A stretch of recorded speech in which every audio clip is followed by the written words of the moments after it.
Hello, FPL managers. Welcome to the FPL Optimized podcast. This is episode number 61. This is the podcast in which we combine analytics with the good old eye test. Data or grass or data and grass? That's the question. I am Bas, the casual manager, and my co-host is Sertalp, the data scientist. As we're in an international break, we invited a special guest today, and I'm really excited about it. Welcome to the pod, Mark McGettigan, better known as the FPL General. Mark, it's an absolute pleasure and honor to have you on the pod today. I think most people know you, but for those who don't, would you mind introducing yourself? Yeah, hi guys, good to be here. Always very easy to say yes to a podcast guest appearance when I'm a regular listener to the podcast anyway. So first of all, Great. thank you for all the amazing episodes so far. I've enjoyed probably most of the 60 episodes to this point. Learned a Wow. lot from you guys. Just really like the synergy that you both have together. So it's a very difficult market to break into, the FPL podcast market, but you guys have smashed it, and I hope it continues to episode 100 and even more. But yeah, I'm Mark, FPL General, as I'm better known. I've been playing FPL for a very very long time, almost too long. Mhm. We were talking just before we started recording. Maybe I should Yeah. consider retiring soon, but when it pays the bills, it's tricky to retire. So Yeah. yeah, FPL General on Twitter, all of the social media accounts, playing FPL since the beginning. I think FPL in its current format started in 2002 and 2003. So I was, I think, 12 years old, 13 years old. It was Wow. just after the 2002 World Cup. I think it was the season after that. So Okay. Ireland were in the World Cup 2002. I think I played a fantasy game for that when I was young. And then my friend introduced me to FPL when we were maybe first year of secondary school. We were big championship manager players, so it was kind of an Oh. easy transition over to fantasy then. And I remember the early days. You pick your team and then you check on like teletext or Right. CFAX. You're Yeah. checking the scores to see. I always remember when an Irish player scored, it would be green. So players like Robbie Keane and Richard Dunn and good memory. So yeah, I'm Wow. Mark. I'm an FPL manager for way too long, and managed to have some good seasons as well along the way, thankfully. Yeah. Great. Yeah, and I think as you're a general, your retirement package should be quite good. So maybe at some point. That's true. Yeah. Well, that's probably different generals. Yeah. You know what? It's funny. I've often thought about. Obviously, FPL content creation is my full time job. I spend my weeks kind of helping people and guiding people and sharing my Yeah. experience more than anything. And I've always thought it would be quite nice to just not play, even just for one season, but still Uh, give the advice. But I feel right. like that wouldn't go down too well in the community Mm, for a start. Look at this guy. He gives advice. right. He has subscribers, but he doesn't even play the game. But on the other hand, I feel like if you give advice and you don't have a team yourself, maybe the advice would actually be better because there's no bias. You Mm. don't own any of the players, so you Mm, never know. Maybe one of these years I will sneakily not play in game week 1. yeah. I think Sertalp had the same consideration. You guys could start a consultancy firm or something. Yeah. We should. All right, but that's great. Thanks for joining, Mark. I think you're one of the legends in terms of FPL content creation, and yeah, I'm really looking forward to our discussion today. And yeah, we would like to understand a bit better how data and analytics play a role in your decision making, if they do at all. So that's one of the things we'll be discussing for sure. But before we jump into it, Sertop, how are you doing? Thanks again for covering the pod last week while I was away. Uh, your discussion with FPL Trout was appreciated by many people. How did you enjoy it? How do you look back at it?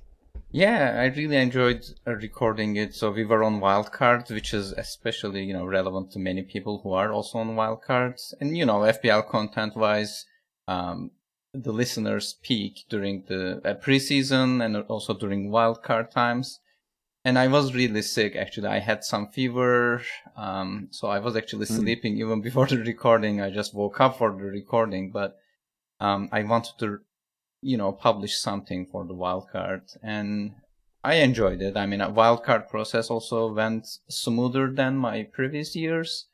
Like I used to spend too much time on my wildcard, like running several scenarios, making sure that I have the perfect team, but it never yeah. goes well, right? So this Mm, time, obviously we did some research, but not too much. So I enjoyed both wildcard process and also the episode. Okay, great.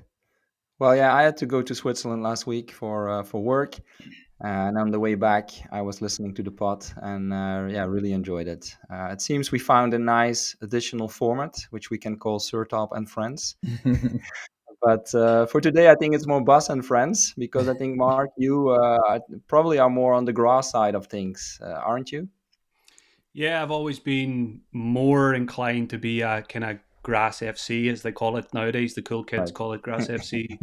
I would call Yeah. myself an eye test first manager. I've always been lucky enough to have lots of time to watch games. I remember Okay. after I finished during university, I used to watch a lot of games. Then I moved to the Middle East for 2 years. I was in Abu Dhabi, when I was in Abu Dhabi, it was actually the first time I had a full proper sports package with all the games on television, and it was no coincidence that my FPL ranks really improved as I started to watch more games and get a better knowledge of the Premier League. Yeah. So yeah, I've always found it the kind of more fun way to play is kind of watching Yeah. the games and building my own narratives, whether they're always correct or not. It doesn't really matter too much to me, but I think it probably goes back to my days of kind of playing computer games and Championship Manager and being more of a kind of hands-on manager and making decisions myself rather than looking elsewhere. But certainly as the years have passed by, I give a lot more time to the numbers as well. I think it would be silly not to. I don't Yeah. think too many people nowadays play completely by not looking at any stats, given that there's so many available. And freely available in a lot of places. And I think with developments with things like expected goals and everything, I was quite slow. I was a bit of a dinosaur. I was quite slow to kind of go over towards expected stats, but very much so now. Keep a close eye on things. So I'm definitely still watching the games first, and then it's a matter of looking at the numbers afterwards to see if they match up. If maybe find some holes in my eye test, or the main thing is. No matter how much time you have in your hands, you're not going to watch 10 Premier League games in 1 week. It's just too much. So you do need to lean on the numbers for the games that you don't see. So yeah, very much eye test manager. But in more recent times, I've been looking at the numbers more. And even though I'm an eye test manager, I really like listening to podcasts like this one because I just love FPL and I'm fascinated with how many different ways there is to play the game. And I really like listen. I think it's healthy to listen to managers who play the game differently to you. You can definitely pick up on little things that you might want to try for a season or two, or it just makes you think slightly differently. So I think that's why I've enjoyed your podcast so much because it's maybe different to how I play the game, but I enjoy it as much as any other podcast I listen to. Oh, that's great. That's nice to hear. And it sounds like you found a good approach then. Yeah. Okay, I think we'll talk a bit more about it later for sure. But to start with, and actually, I don't want to do it, but yeah, I have to face reality. Let's take a look at how our teams performed in game week 8. Well, I finished the game week with 64 points. Let's start with the good. It was a really good game week for me. I was able to jump in the ranks, and also our head-to-head competition is 5-3 now. I think. Oh, okay. Yeah. Yes, that's true. But I don't know. This should count as maybe 2 or 3 scores, right? Oh, no. That's not how it works. No. Bas finished with 22 points after taking a hit. And Mark got 45 points. Lost a little bit of rank, but still at 327k, which is much better than Bas and me. Yeah, and you used your wild card, right? And Mark yes, and I forgot to mention I used my wild card. Yeah, that's why you can even see on the graph if you're watching that fixtures for my players were better in general. Well, wild card helps with that. No, well done, Mark. Were you happy with your score?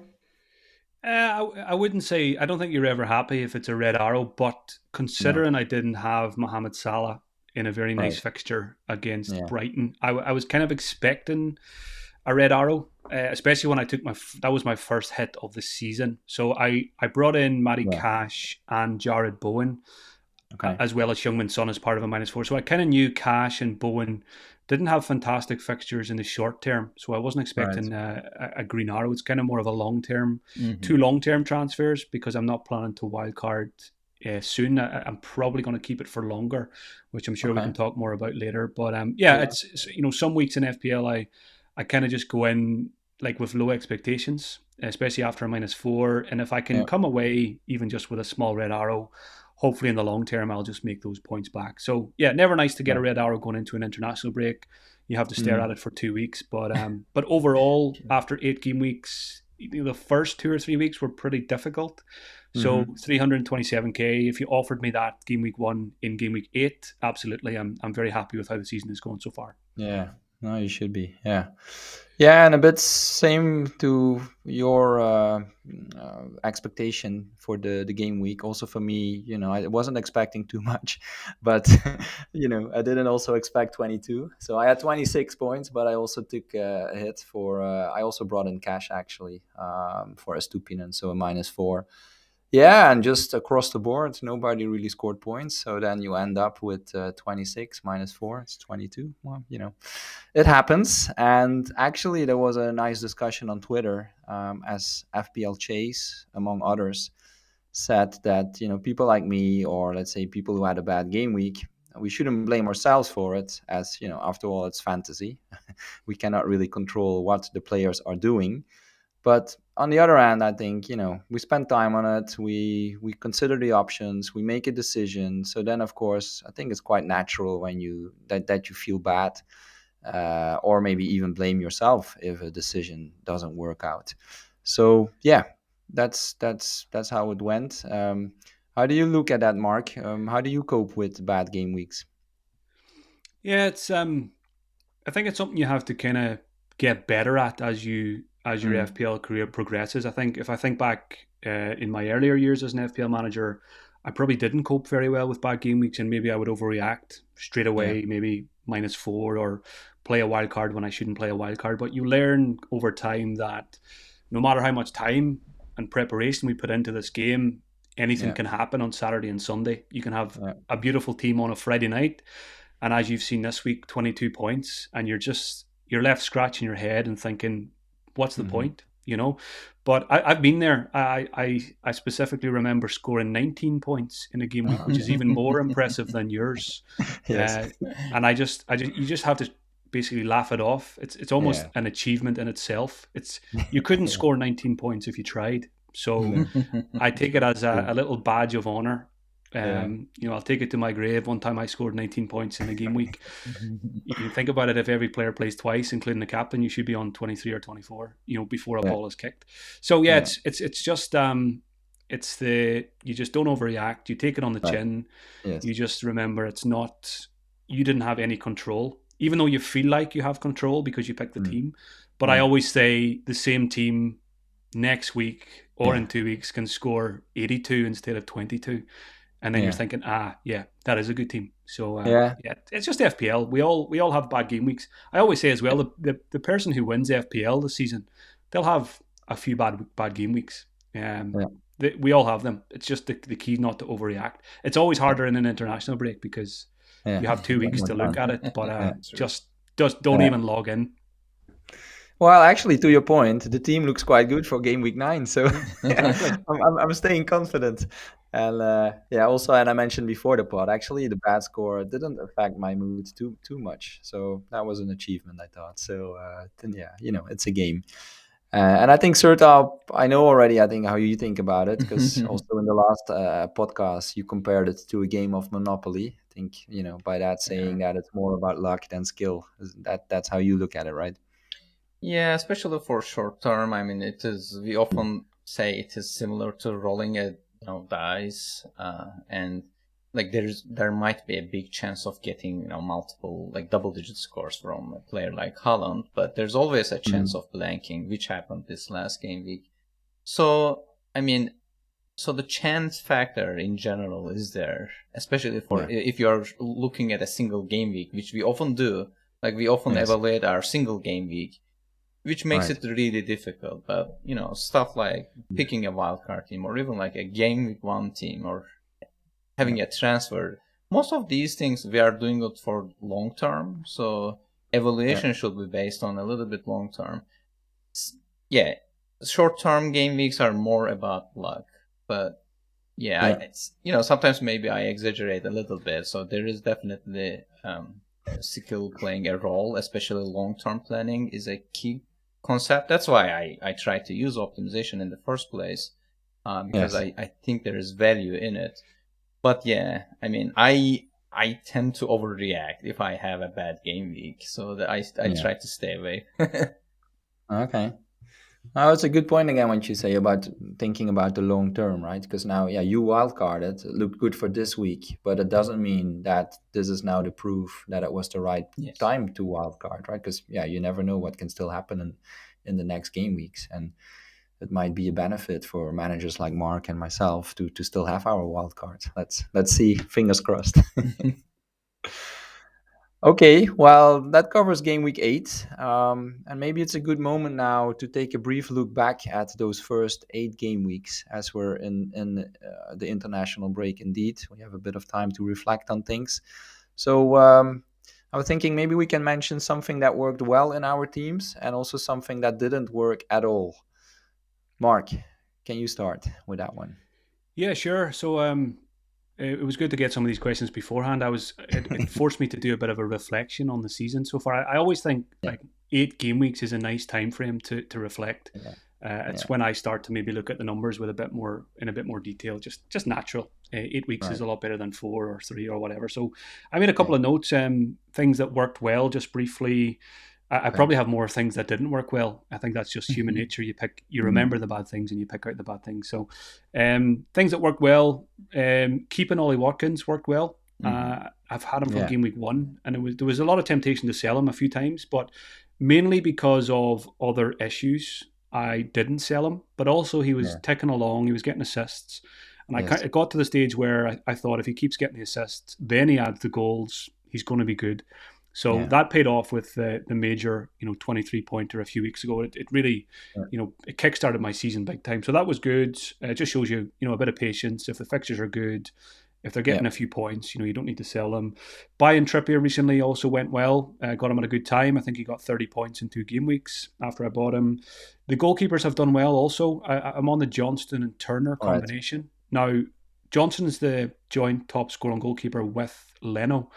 But I haven't got every single point. I benched him for the Manchester United clean sheet and things like that. But overall, I'm quite happy to own Johnston, and he may just stay as my long-term goalkeeper.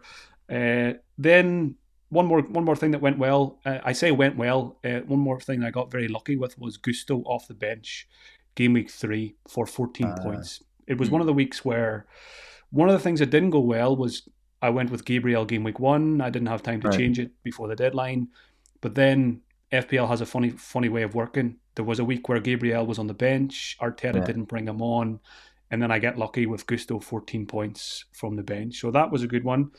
Some other things that didn't go well, I think overall. Sorry, maybe to interrupt, because you mentioned Watkins. You stayed patient, but you also stayed patient with Gabriel, right? So I think that one also worked out quite well. Yeah, it's funny how FPL works. You get 3 weeks of Gabriel, no starts. It makes sense to sell him. But again, like Watkins, I always just focus weakest link. I had injuries, I had other issues. And then, Thomas Partey picked up an injury, Gabriel came back in. And then it's like the last couple of weeks has been good because I think it's 3 clean sheets in the last 4. And again, I hear now a lot of people mentioning him again to considering to buy him, right? So I think it's good. It's good that you kept him. Yeah, it feels good to own him when you hear about other people now recommending him in wildcards. It's come full circle with Gabriel. We could write a book about the season of Gabriel in the first 8 game weeks. But that worked well. And again, it was more about other issues, and then a bit of patience obviously gets rewarded as well. The other thing, I think one of the things that didn't go well in the first few weeks was all of preseason I was 3-5-2. Every single draft was 3-5-2. I think it was only maybe 24 hours before the deadline in game week 1 I changed to 3-4-3 with João Pedro. João Pedro instead of Mitoma as my Brighton attacker. And it created a lot of problems for me over the next few weeks because I couldn't get to like Mbumo and some of the others, couldn't get to Mitoma easily. So I think a lesson for me is if you're on a certain kind of draft for most of Mm-hmm. pre-season. Don't change it at the 11th hour, because it created a few problems. But it's funny then, only recently it's probably played into my favor, because if I had 3-5-2 from the start, I probably wouldn't have Ollie Watkins, because Right. then I probably have Alvarez and Haaland. Right. I probably would have went Jackson to Alvarez, and Watkins probably wouldn't have come in. So it's it's like a domino effect in FPL. Every decision can have an impact like 5 or 6 game weeks later. So I didn't like my last minute decision to change formation, but it's funny how it's kind of actually worked out more in more recent times. Yeah. Okay. Thanks for that. And about the goalkeepers, actually, also an interesting point. So, do you? How do you look at that one now? Are you? Yeah, because a lot of people say the rotating goalkeepers, it looks interesting on paper, but often it doesn't work. And I think it's probably that's what you experience as well. Yeah, during my time in FPL, I don't like rotating goalkeepers. I say it No, every season. me neither. Just No. pick a 4.5 and play them every week. And Yeah. I was baited into the rotation myself this season. Turner was a playing goalkeeper, so we had to Yeah. choose him. Yeah. And I thought to myself, I really will only use him if the fixtures are really, really good. Right. Like, for example, bench Johnson for Manchester United. Turner Yeah. had a better fixture, and then Johnson gets a 9-pointer. Going Right. into game week 9, I don't really want to use Turner anymore. I want to play Johnston in every fixture, Yeah. even if it's a difficult one. But Yeah. when Turner plays Luton and Mm. Johnston plays Newcastle, I think you Yeah. have to play Turner in that kind of Yeah. fixture. So Yeah. it's funny. Part of me wants Turner to lose his place, so I can just play Johnston every week, because then I Yeah. avoid So the frustrating crucial. weeks when there is 10 points on the bench. So Yeah. Yeah. usually I don't rotate goalkeepers, but I think it No. was different this year, because when you have a 4 million option, Yeah. it's easier to rotate 8.5 million instead of 9 million. So you're not Yeah. wasting any cash. Yeah. Good point. All right. Thanks for that. Sertalp, how do you look back at your first 8 game weeks? My first 8 game weeks, I mean, the season started pretty rough, I will say. I mean, I had both Richarlison and Gabriel who lost their Yeah. places in the starting lineup. And Richarlison kept blanking. Well, I couldn't sell him easily because I had some other moves to do. So, yeah, I think decision-wise, I think my decisions were not too off. Right. But Yeah. yes, conditions forced me to play a little bit suboptimally, and also I started the season with James. But last maybe 2 game weeks, or maybe even like 3 game weeks, things are going better. Mainly because I was able to actually utilize the double game week a little bit better than most people. I got Morris, captained him in game week 7. Yeah. I also got Dodi, and also now I'm on my wild card. I was able to get Salah and captain him in game week 8. So those things worked well. But now that I'm comparing where my points are coming from versus where Mark got his points, the biggest differences are, I mean, in terms of like play minutes, the points it brings, there's not a big difference. But the clean sheet, so I was able to get only 35 points until this point from clean sheets, but Mark got 58 points. And it actually shows. I had 3 defenders since the start of the season, but my defenders were a little bit weaker, and I invested more in my midfielders. So I got more points from my midfielders as opposed to my defenders. So I had, in my team of the season so far, I have Gabriel, Diaz, and Dodi, and the goalkeepers, I was also pretty unlucky. I rotated Pickford with Turner for the most of the season so far, and then I got Ellison for the wild card. None of them kept a clean sheet. I always got either 2 points or 1 point, depending on the game week. And only the week that I got more than 3 points was Kaminsky for the double game week. He got 4. So it wasn't even a clean sheet at the end of the day. So, Sertalp, sorry to interrupt. You must have really enjoyed Pickford's clean sheet in game week 8. I was about to say the same. I was crying, and people were saying things like, "I'm glad I kept Pickford, and then I trusted him." I'm like, this is the game week I sold him, and the same thing happened with Richarlison. The game week I sold him, he got an assist and a goal in the additional time. So it was, FPL in a nutshell. But yeah, I also got only 45 points from assists, but Mark got 87. So only Oh thing wow. that I have better is goals. I got 169 points from goals. Mark got 138. So I think I Okay. was able to maybe get players well who were maybe more likely to score but less likely to get Yeah. assists. And rest of the stuff looks the same, but yeah, I think defenders and goalkeeper killed me big time this season so far. Yeah. But maybe it will change. We will see. Okay. How was yours, Yeah. Bas? Yeah, I mean, talking about goalkeepers, I'm still on Onana, so that hasn't been great either. But I'm keeping the faith. It's Sheffield next, so yeah, I feel like I need to keep him. But no, looking at the first 8 game weeks, I think my first six were not too bad. I mean, nothing spectacular. But what I also said here in the pod, my aim was to stay close to the field. So I didn't, want to do too strange things there, and I think I managed it quite well. I was around 1 million OR after 6 game weeks. But yeah, then the last 2 game weeks didn't go well. Didn't go well at all, I should say. And I think it's because I sacrificed going for, or yeah, so I didn't go for the better players. Like, I wanted to go for Trippier and Watkins. So I knew they would do well, but I settled for the cheaper options because I had in mind, like, okay, I want to save some budget so I can bring in Salah later without having to wildcard. So that was a bit my plan. And yeah, so far it didn't work out that well. Trippier got a lot of points, Watkins as well. And of course, it's always easy to say these things in hindsight. But yeah, as I said earlier, comparing the two scenarios and comparing, looking at the decision I made, I'm clearly much behind now in terms of points comparing to where I could have been. But yeah, I still have the wild card, so that's a good thing. And I think I'll just need to start rebuilding from here. And luckily, we are in the international break. I'll try to enjoy it, wearing my Dutch national shirt I again. was So going to ask hopefully, you. yeah, an away shirt from a long time ago again. So I'm Do you know which hoping the year? Dutch team. No, I'm thinking to look. I should have looked it up, so I'll do that afterwards again. Put it on Twitter.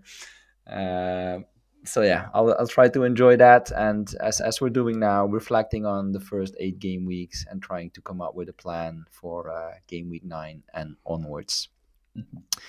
So yeah, talking about that international break, Mark, how do you typically use it? I guess it's probably not so easy for you to fully switch off, as your followers are expecting to still receive content from you. But I guess you're a bit less active now. Is that fair to say? Yeah, I do try and switch off a little bit. You did touch on the main point there. It's when you've got subscribers, you almost feel guilty if you do switch off because they're paying you a monthly subscription. You want to give them some content, so Yeah. it's very much just like a reduced schedule. But I still like to get some content out there, and I like to Yeah. use international breaks to do some slightly different things that I wouldn't do in a normal game week. Like this week, I'll do like a stats podcast from the first 8 game weeks, whereas usually I Right. wouldn't really bother with a stats podcast Mhm. during the weeks, just because there's Yeah. a bit more time and it's nice to fill it with something different. So yeah, Yeah. I try to switch off during the breaks, but even if I wasn't a full time FPL content creator, I would still find it hard to switch off. I think because those of us who take FPL seriously, we're always keeping a close eye. We're keeping which players are pulling out of the international games, which players are playing in the international games. Are they picking up some Yeah. injuries? How's that going to impact my decisions for the next game week? There's Yeah. always things you can do. You can look at the fixtures. You can look at the stats. So yeah, it's I definitely don't switch off completely. I do try, and I always find the first couple of days of the international break, I'm still switched on. But it's only when it gets to like maybe Friday, Saturday, there's no deadline, there's no Premier League games, and then I can actually really enjoy the weekend. Right. And then Monday, Tuesday, Wednesday, you're kind of back in the swing of things, preparing for the Yes. next game week. So Yeah. I have to say, I really enjoy international breaks now. I used to hate them because you just want more and more game weeks to get the points and get the green arrows. But Yeah. when you're a content creator, it's quite nice to have a breather. And I like it this Yeah. season because it's been perfectly split into 3 blocks of 4 Right. fixtures. with with international break. So it's been quite easy to plan content and stuff around that. So it's been quite nice. Okay, great, good. Okay, well, now usually in our pods, we look at a lot of data to prepare for the next game week. And of course, we'll do that again in the next week's episode, which will be a regular episode.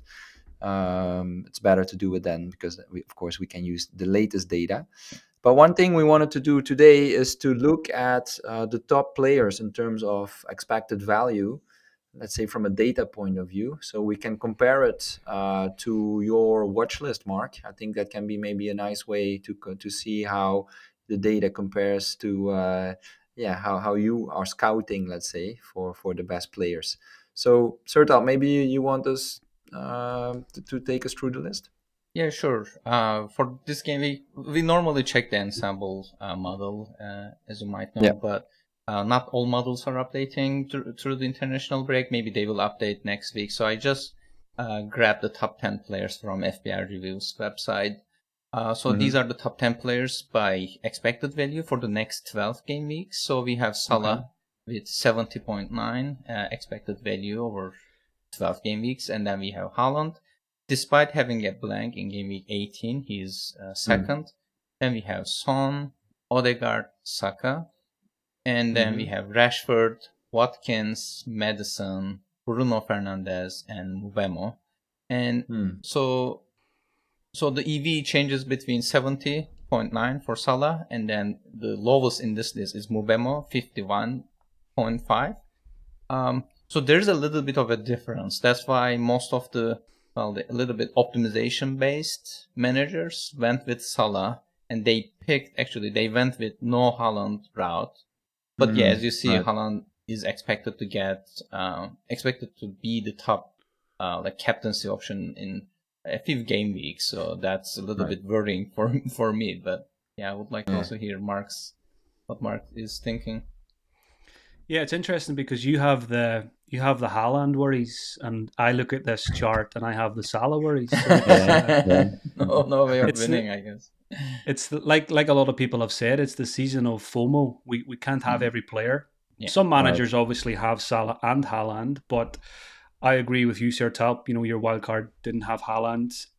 If I built a wild card for game week 8, 9, or 10, I think it would be one or other rather than having both players, because I just like the spread of cash, and I've benefited from it with being able to have Watkins and Trippier, for example, over the last few weeks. And when something's worked for me, I'm not going to be in a rush to change it. So looking at that, obviously, I don't like not having Salah. I wish I had him, especially with the fixtures. We know he's a good captaincy candidate in certain game weeks.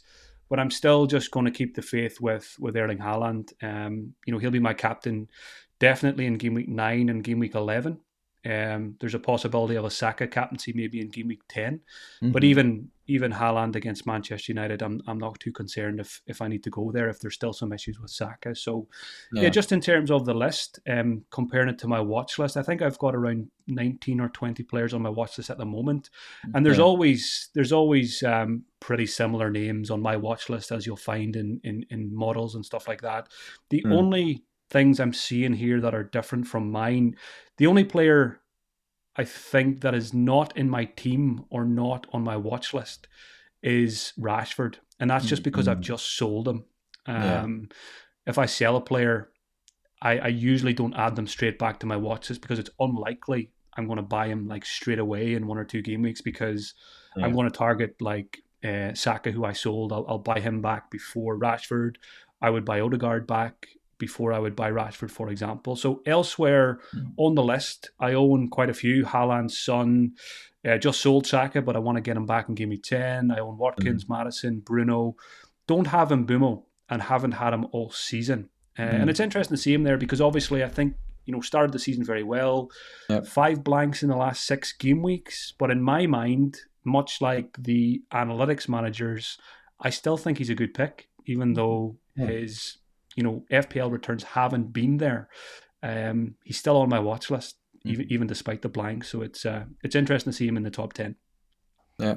Yeah, especially given the blank in game week 18, and also he has the highest points per price Like he's very cheap for the expected value we expect him to bring. Like he's just below Bruno Fernandes, and there's only 2 EV across 12 game weeks, but the price is much cheaper. So he's a great on your wildcard Sertalp, I know you had Mbumo. Did you that's a good example, I think, of when you're following a model and you have a player that's maybe not performing as well as you would like in FPL. Do you find those decisions difficult? Like if Mbumo blanks 4 and 5, do you find it hard to include him in the wildcard then? I think it depends whether the underlying performance was there or not. Like for example, Nico Jackson also blanked and Richarlison also blanked, for example. And if I'm on a wild card, if model is recommending both of them, I think I will be more worried about maybe Richarlison because his XG wasn't that good. I mean, for Jackson, he was getting into good positions. He was collecting XG, and I expect him to actually, start scoring at one point and then get return loss of points. So yeah, I think it depends whether I truly believe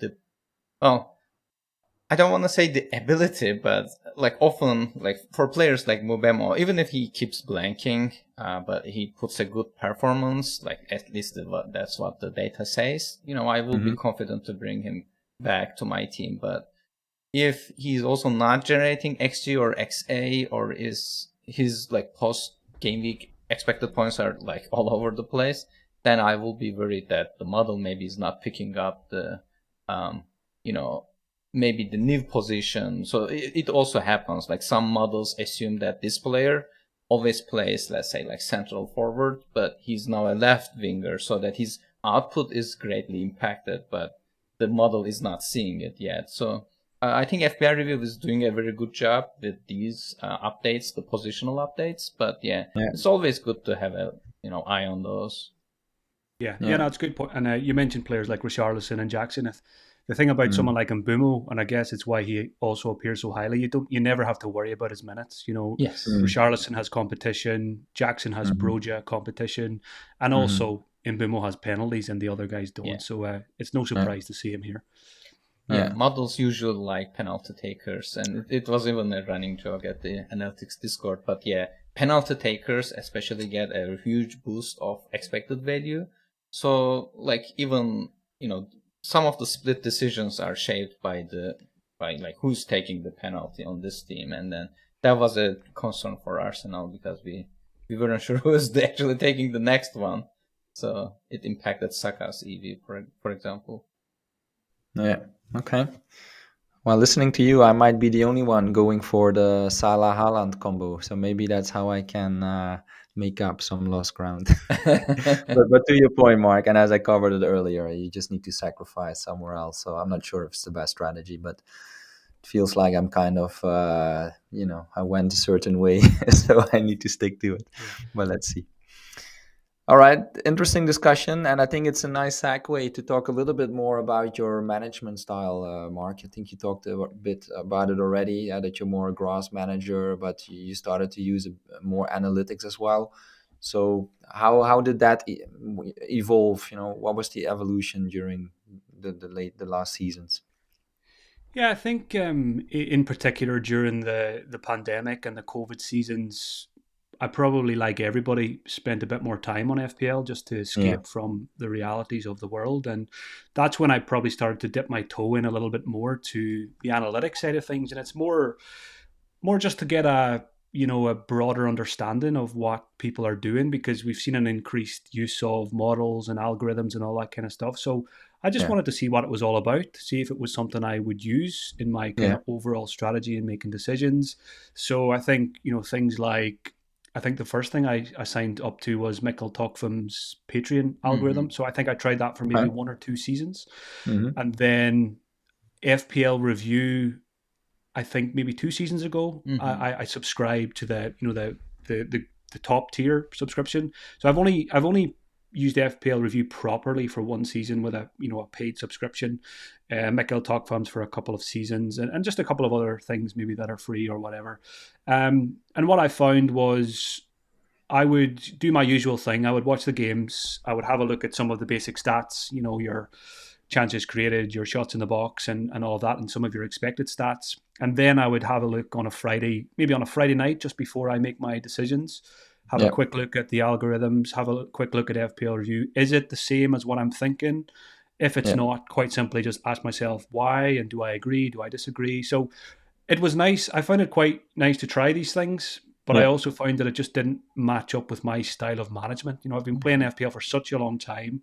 Right. I like the way I make my decisions watching the games, and maybe not going too in depth into numbers and algorithms. And I just don't like the idea of, you know, me not making the decision. And I know you still have to go in and make the transfer, etc. And I respect the way analytics managers play the game. I think it's a very, very good way to play the game, because it takes, in a way, I think a lot of analytics managers have an advantage over me, because it takes the biases away. It takes all your previous experiences with players and stuff like that, and you just play it in a much more kind of cold, robotic fashion, which can definitely be effective.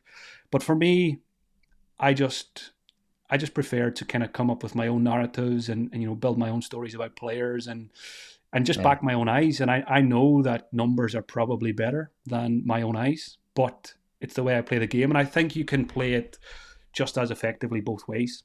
I don't think I've had one bad season in the last 10. So I think what I'm doing is fine.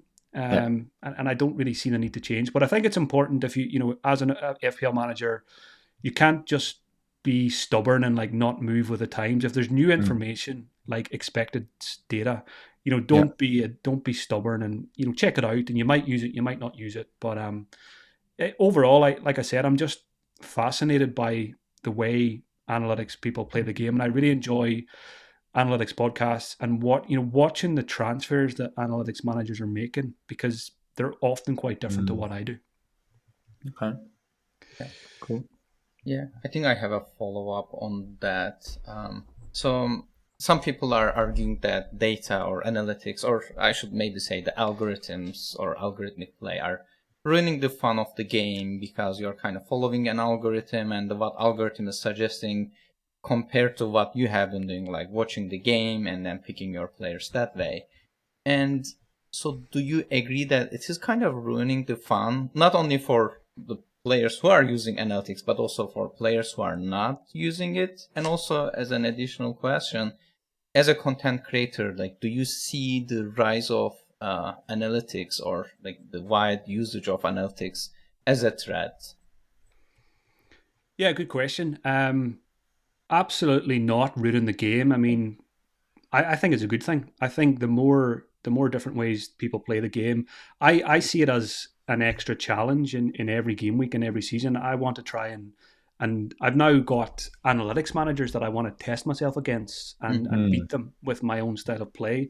I think anybody who complains about it ruining the game, that's just rubbish, because all you need to worry about is your own team. And if you're concerned about what other people are doing, it's probably more something you need to look at yourself. That goes for life in general. I think if you're unhappy about something, it's probably coming back to yourself. So, I mean, even people might say, you know, if someone's just following an algorithm and they're getting told exactly what to do on a Friday by a model, you know, is that any different to someone listening to my podcast and saying, Mark suggests this player from his watch list is a good pick?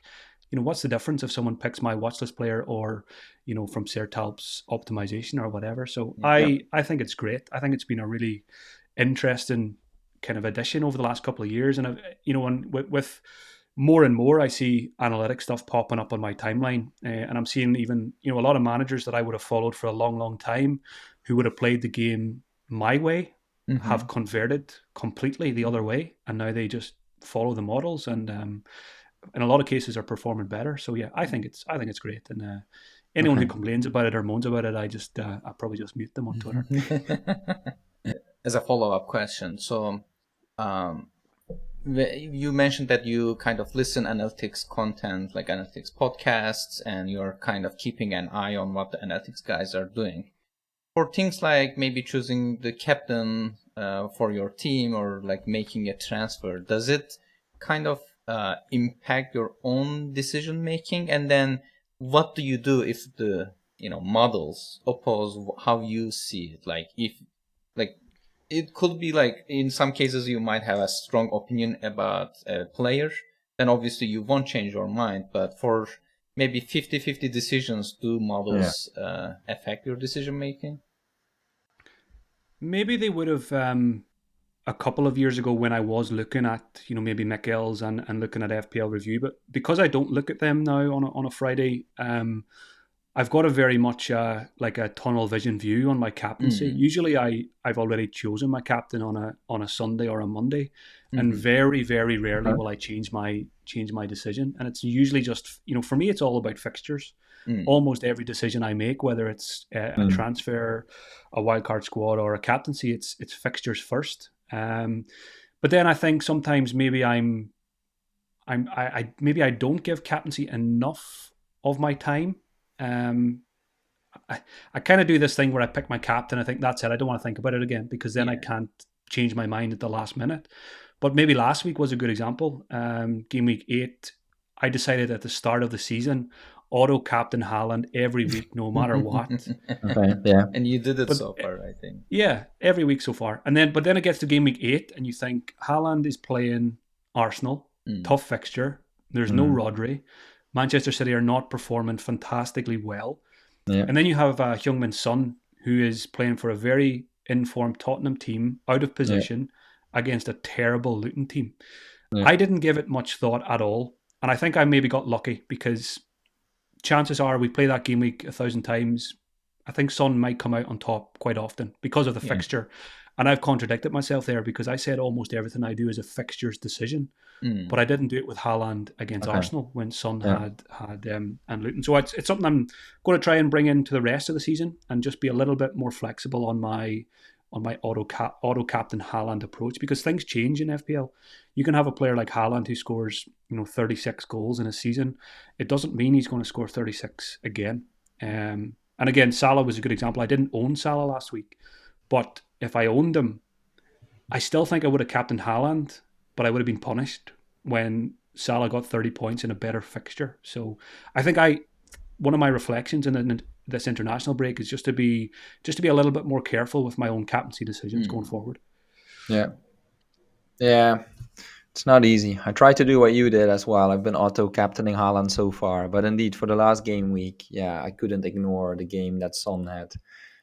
Also, again, knowing that, it looks like City in general and also Haaland is struggling a little bit with their form. So I went for Son. So I gained 2 points, I think, over you. Son had 3 points, Haaland had 2. But no, that's not what we wanted. But it's a difficult one. And I think, like, even if you spend more time on it, like, will it really change the outcome? I'm not sure. This is, looking at it last week, Salah, Haaland, Son, I think, it made sense to go for either of them. But okay. I want to mention that we also discussed a little bit in the last episode, but I think models are more fixture based than more than anything. So they kind of they suggest you players that is kind of like following the fixture difficulty more closely than what I will say like grass managers do. Grass managers tend to get stuck on the previous game week's points a lot. Like, this guy got 20 points. Yeah, I will have him or I will captain him. But fixtures, I think, matter more. So I agree on that, Mark. That's a good point. Okay, so we covered a lot about the data, and I think you mentioned it earlier as well, Mark. If you just purely watch games, it's quite difficult to see all of it. But if you want to be a good grass manager, I think that's probably what you need to do. You need to watch a lot of football. So how do you manage that, and how much football do you watch on average? Yeah, it's like I said earlier, I've always been quite lucky that I had a lot of time to watch a lot of games. Changed recently, though, when you become a parent for the first time, you realize, okay, I cannot watch every live game anymore. I have much other important things to do. But I've always been someone who, anyway, at a weekend, I like to switch off on a Saturday. Like, I am almost never online during the 3 p.m. games because it's too much chaos, too much emotion. I try to switch off. So I'll quite often just record the games maybe on Saturday and Sunday if I'm not going to be able to sit down and watch them. My wife's a teacher, so when she's working, she's off just now on maternity leave. But in at normal times when she's at work, I'm working all week, she's working all week, so we try and switch off at the weekends. That's the most important. So then it would be like record some games Saturday, Sunday. Then while she's at work, Monday morning, Tuesday morning, I'll sit down and watch them. And I've always kind of liked watching games after the fact because you already know what's happened.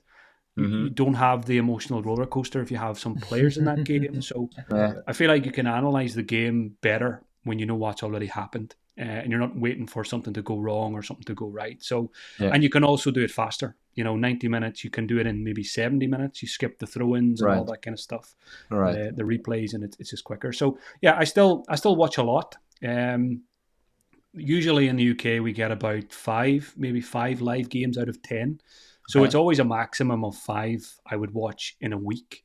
But like I might end up watching a Sunday game on a Wednesday or Thursday because it's recorded and I just don't have time. So it's not as many as before, but I still try to get as many as possible. I don't really follow any other sports. I don't really even watch much Champions League or other competition. So it's very much a Premier League focus for me. So that gives me time to quite often there could be a big Champions League game on TV, but I'll be watching Match of the Day from the weekend or something else. So that helps. That helps when I don't have other distractions. Yeah, that's interesting. All right. Okay. All right. Well, very clear. And in this part, we usually always focus a lot on analytics, even though I always try to calm Sertalp down a bit, but that's not so easy. But yeah, since we do talk a lot about analytics and you're in the pod today, so maybe do you have any questions for us? Anything that maybe you found difficult to understand or, always wanted to know more about? And of course, if you do have any questions, I'll just ask Sertalp to answer in this case. Yeah. I was having to think about this today, and to be honest, I don't really have anything that we haven't already covered this week. And like I said, because I've listened to almost every episode of this, I've learned everything already. And again, just want to thank you for that because it's been actually a quite nice journey as a listener. As someone who knew absolutely nothing about optimization and all that kind of stuff, I've learned a lot, and you've had some good guests and stuff. So no, all bases are covered. The one thing I did want to ask you, I already asked you earlier about kind of difficult decisions. If there's a player. I asked you the Mbumo example about, maybe poor form, but the model is suggesting him. But again, maybe another question, do you find it difficult when, let's say there's a player that you absolutely hate? They are a FPL troll when you own them. They only score when you don't own them. And then, for example, it comes to wildcard time and Reece James, the wildcard is suggesting them. Do you sometimes go against the model, or are you very much always strict by following what it says? I mean, I'm kind of an emotional person, so I kind of find sometimes difficult to just follow what the model is saying. Sometimes it takes a few days for me to accept that this is what I'm gonna do. Even though I know that this guy is a troll, the model is saying this. So I often try to find an excuse not to buy the player. So I just check some additional stuff. But if everything looks good, like if model is saying that, you need to buy Reece James, Chelsea has a good chance of getting a clean sheet and James is fit, for example, I suppose. And I don't know, like if I can't find any like logical reason not to buy him, maybe like he's too expensive and then he's blocking another midfielder, then I will probably I will show it as an excuse not to buy him. But I often side with the model because I feel like my own bias is getting in my way of playing better if I just don't buy him because I think he's a troll. I mean, at the end of the things, so there's a chance of him blanking. That's true, like while on my team. So, but if he has really good fixtures and the chance of blanking is low, and then I really can't find a reason not to buy him or buy those kind of players. So the short answer is I often follow model. but it is not as easy as saying that, yeah, I have full trust in model and I will always follow it. It's more like, yeah, I know model is right, but is there anything that maybe I can do to avoid this this kind of players? Okay. Yeah, It's just great one. to Sorry, hear. one more thing. Just Yeah, when we're on the sure. top, sorry, Bas, on the topic of No, it's questions fine. Go ahead. for Sertalp. I like picking the brains of an analytics manager. I don't get to do it very often. No, I go for it, guess man. one of the reasons why I guess things like FPL review didn't really grip me, and I don't like follow them religiously, is because there's often things I don't agree with, and I think one of them is the models often like the premium goalkeepers. So Yeah. my question to you again is: you went for Allison on your game week 8 wildcard. And for me, when I've played FPL for a long time, and I think a lot of grass FC managers would say 4.5 million goalkeepers are better. And I think the Allison example for me is I always think, okay, the model might tell me to get a premium goalkeeper, but straight away my FPL brain says, what if I want an extra 1 million later for a transfer? And also, I guess Liverpool example as well. If I get Allison, I've got Salah. What if Right. Trent becomes essential? What if Darwin becomes essential? You know, I can't get that triple up then. So, did you have any doubts over Allison, or was it again easy just to follow what the model said? Yeah, that's the problem with the premium goalkeepers. You're right. I mean, you are the premium goalkeeper means that you are getting one less outfield players from the favorable teams like Liverpool, Manchester City, and it is often a very I agree that it is usually the only hold up for me when I'm buying a premium goalkeeper. But in this case, I knew that I wasn't going to buy a second Liverpool player because Darwin doesn't have the minutes or it's less reliable, and Alexander-Arnold was a little bit expensive, so that I was actually able to get a better overall team by just skipping him. Model was suggesting Robertson, but that meant that I won't be able to get Arsenal midfielders easily, or I need to get lucky with the pricing. So I didn't want to risk it. I wanted to be able to get the Arsenal mids easily, so I dropped Robertson in the first place. Then, knowing that I only have one Liverpool player, Salah, I said, and the model was suggesting Ellison to get lots of points. I said, yeah. I mean, I didn't have a hold up really, but if I had a second Liverpool player, if I was filling the Liverpool spots with Ellison, that might have been a consideration, yes. But in this case, I felt okay. Yeah, I think that was because I heard yourself and James talking about Robertson last week, and I think that's a good thought process that you thought, Allison's cheaper than Robertson, and then just makes things a little bit more flexible. So you definitely you wanted to tap into Liverpool's good fixtures. You want the clean sheets, but you want to try and get them as cheap as possible. So I guess that makes sense. And again, there's no right or wrong way to play FPL. So I'll be watching closely to see how the premium goalkeepers perform, because you could end up on top over the people who have Areola, for example, or a 4.5 million goalkeeper. And again, I think people forget, when you pick a premium goalkeeper, you don't have to have them forever. You can always change, especially if you have 2 free transfers. If you need to free up some cash, people are maybe afraid sometimes to make goalkeeper transfers, but it's the same as any other position, isn't it? If you need the cash, you can always downgrade. Yeah. Yeah, this reminds me very much of all the Ederson discussions we had last season. Actually, my plan is to actually replace Ellison with Ederson at one point. Really? Because the City will get the double, right? After the 18 blank, they will get a double. So there will be a good time to switch from Ellison to Ederson, is what I'm thinking. But yeah, we will see. We will see what the model says. Interesting. Yeah. Well, it was great to hear, Mark, that when you said that you learned a lot about analytics from this pod, because in the end, that's one of our objectives to increase a bit the awareness and the appreciation for analytics in general. So that's nice to hear. Thanks a lot. All right. For the next and also final part of our discussion, we also would like to talk a bit about your role as a popular FPL content creator. And one thing I was wondering about, purely out of interest, is how it works to be a professional FPL content creator in terms of where the revenue is coming from, and of course without going into amounts or too much detail, but more in terms of sources. Like I suppose Patreon and also sponsorships play a big role for you. Yeah. So going back, I think we myself and my wife, we got married in 2018.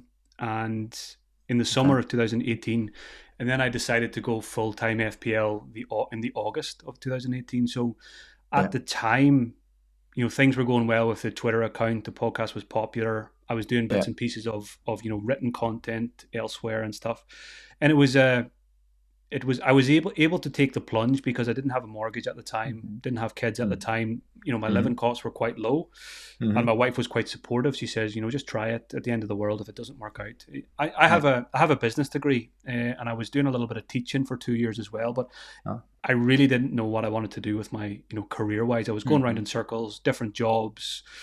Stacking shelves in supermarkets, selling trainers in sports shops and stuff. And I just said, look, I'll just go for it and see what happens. 2018, it started out quite slowly. I think maybe I say slowly, but maybe 250 Patreon subscribers at the start, which was a good start, but obviously probably not enough to pay all your bills and everything else. But you just build on it slowly.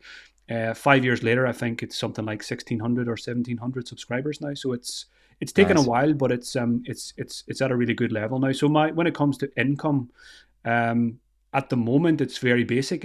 I have two forms of income. I have Patreon and I have the Fantasy Football Scout took over the podcast. So I do the podcast is sponsored by Fantasy Football Scout. I also do some written content for them and some YouTube content. So it's kind of one big package. But Patreon's the main thing. Patreon is probably 75% of my income, I would say. Nice.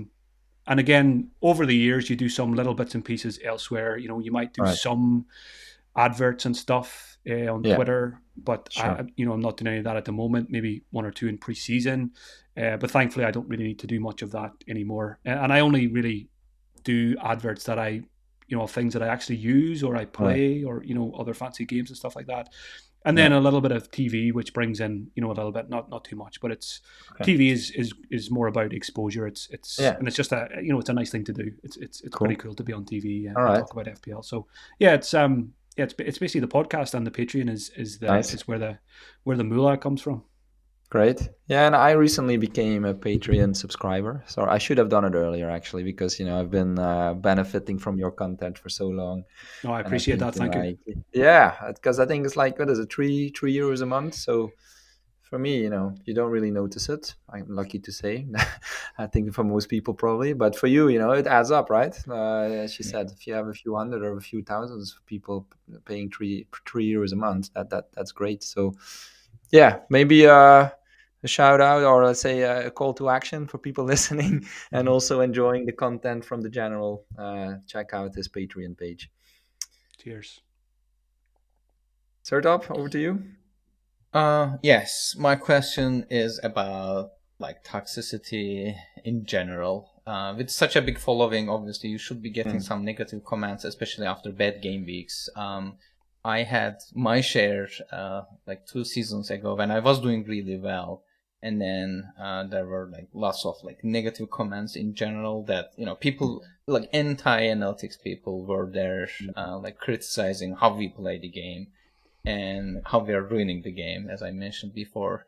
But for you, how do you deal with these kind of negative comments in general? And you have lots of followers, so there should be a significant amount of people that you see maybe every game week or every other game week. Yeah, so I absolutely love that I can call FPL my job. I'm very, very lucky. But I also absolutely hate social media. But I also need to be there for my job. So it's it becomes about how you manage it. For example, on a personal level, I don't have a personal Instagram or Facebook, Snapchat, TikTok. I don't do any of that personally. So any social media I use, it's for work. It's for FPL. So Twitter, Instagram. I think there's a Threads account as well. It's very much it's obviously very nice to have a big following, but I also miss the days where I had 2,000 followers, because then you can actually interact with people. You can see every mention. and you can reply to every message. Now it's obviously impossible.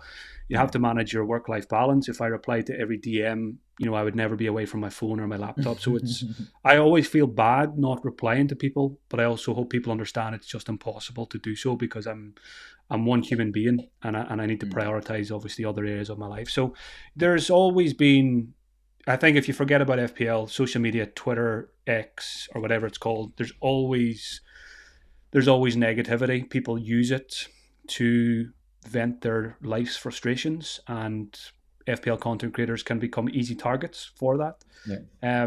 But it just becomes about managing it.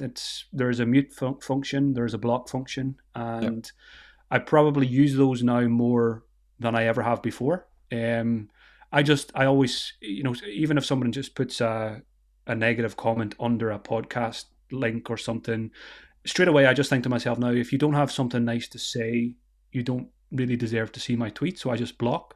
And yes, people will get offended and they'll set up another Twitter account or reply from a different Twitter account and call you everything. But eventually they go quiet. But to be honest, I've been lucky. I haven't really had much negativity at all over the years. And I guess it's just the nature of, I don't really, tweet that much. It's kind of less is more for me. And a lot of the time, to manage my social media as well, sometimes I'll put a tweet out and I just mute the tweet, because if you're going to get 200 replies on a tweet, you don't want to spend your time, you're going to waste a lot of time in your life just reading replies. So I don't read everything that people reply to me, because that's just a healthy way to manage things.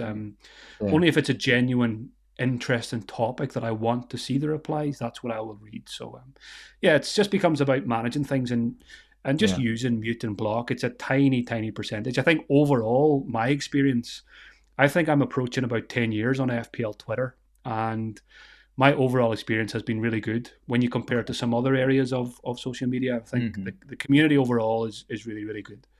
Okay. Yeah, that sounds like a healthy approach. And while talking a bit more about these content channels, what I saw is I see you quite active on Twitter in terms of you have a large group of followers, and of course I also know you have the podcast. But I didn't realize you're also on YouTube. To be honest, I just saw it preparing for this pod. So how do you look at that mix of channels, and where do you spend most time? Yeah, again, it comes back to if I could clone myself and have 5 versions of FPLGeneral, one for Twitter, one for Instagram, one for YouTube, then I probably wouldn't be here. I'd be on a yacht or something, because things would be even better. But it's difficult. I've always found that I've liked the approach of kind of being, really active or have a, really good one, on one platform, really focus like 90% of my time on one platform, and then maybe just a sprinkling of some of the others, because I think it's impossible to be everywhere. And I would rather have like one platform that you really like and you really engage with, rather than trying to be on 5 different platforms. So Twitter has always been my thing. And obviously a lot of FPL managers use Twitter, so that's what I focus on. I haven't really done that much YouTube over the years. I've always been very tempted to go down that path and maybe start putting out weekly videos, maybe some weekly live streams. People like Andy are absolutely smashing it on YouTube. But again, it comes down to time. I think YouTube's a very big commitment if you want to do it properly. I think you need to be very consistent with, a couple of videos a week and live streams. And I just can't commit to that because I'm doing other things with the podcast and family life and everything. So I would like to be everywhere. So it's quite nice this year with this Fantasy Football Scout. It's like a 1 weekly video with David, and it's really enjoyable. It works for me because I don't have to, edit it or anything like that. I just turn up. We have a good chat for an hour, and then I can just get on with other things. So yeah, I would like to do more YouTube, but it's just a time thing. Yeah. Okay. Sounds good. And I think that's the last question for me today is, what would be your kind of expectation or request from analytics-focused managers and content creators? And I'm asking this in the way of maybe, sometimes people come and say that we are maybe don't explain some of the stuff we use. Like we sometimes talk a little bit cryptic among ourselves, so people get a little bit curious. So I especially try to be accessible by everyone. I try to explain what I'm doing. But as a, I will say, as a grass manager or eye test manager, what do you kind of expect from analytics managers in general or I competitors? think you're doing a good job, a great job. Like I said, I didn't have any questions for you today about analytics or optimization or anything because I've been listening and I've been understanding it. I guess it's for anybody who has an analytics focused podcast, it's probably just always keeping in mind that there are probably people like me who are Mm. not analytics managers, but they are interested, or they may end up converting to being a Mm-hmm. more analytics minded manager in the future. So if there is, certain words or certain phrases that maybe you guys would be comfortable using with each other, but if the everyday manager who hasn't maybe done optimization or used models before, it's just Yeah. keeping it clear and just remembering that it's not always analytics managers that are listening. But like I said, you guys are doing a great job, and yeah, hopefully we do see more and more of it because, like I said, the more different ways people play this game, the better the game is Yeah. overall. Right. Yeah, and that's probably my role then, because I don't understand Sertalp, so then I just have to. Sorry. That's why the podcast works so well because Bas is basically representing us. Yeah. Yeah. Thanks for that.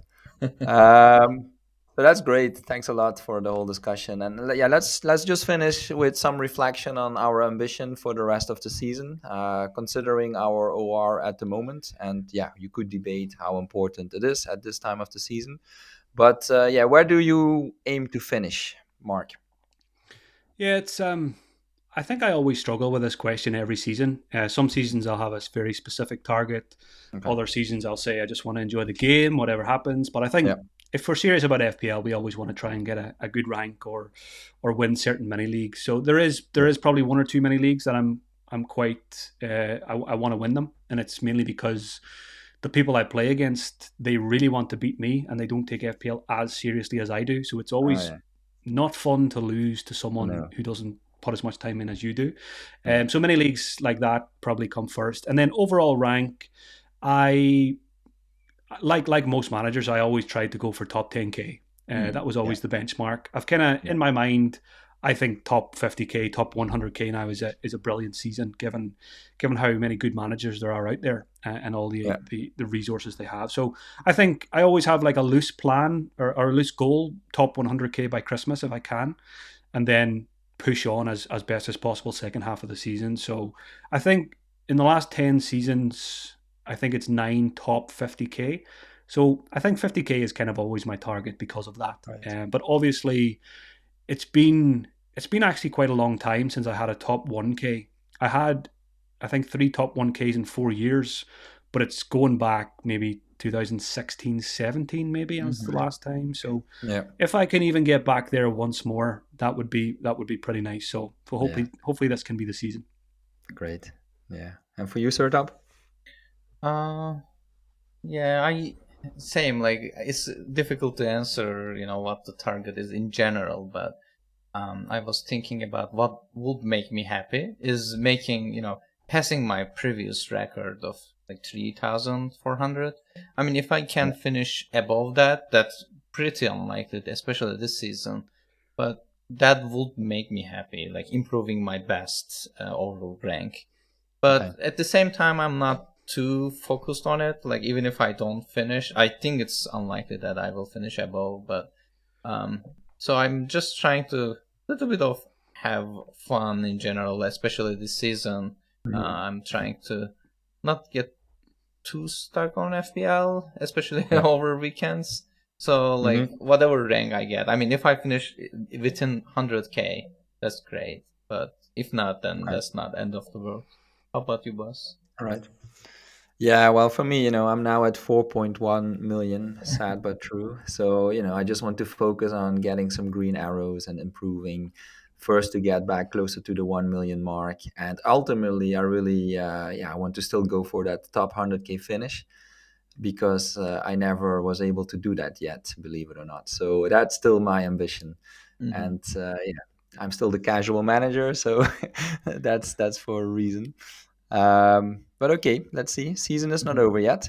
Yeah. But for today, the episode is over. So, Mark, I really would like to thank you once more.